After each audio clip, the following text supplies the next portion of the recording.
Hi. ஆக்சுவலாக எங்கள் அம்மா பயங்கர ப்ரில்லியன்ட்டுன்றதை ஒவ்வொரு வாட்டி ப்ரூஃப் பண்ணுறாங்க.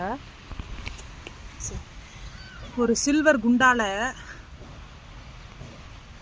என்னென்ன வளர்த்த முடியுமோ அதை வளர்த்துட்டு, இது மட்டும் இல்லைங்க, ஐ வில் ஷோ யூ. உடஞ்ச இதை இது மட்டும் இல்லைங்க. அம்மா தெரியுறாங்களா? இதோட நிற்கலை, வரேன் மேலே பின்னிருக்கு வந்தேன். உங்கள் அறிவு கண்டு வியக்கிறேன்.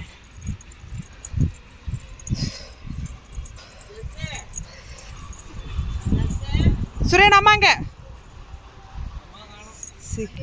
இந்த மாதிரி கீரைகள் எல்லாம் இதில் எல்லாம் வேஸ்ட் ஆகாமல் இப்படி எங்கள் அம்மா வளர்த்தி வச்சுருக்காங்க.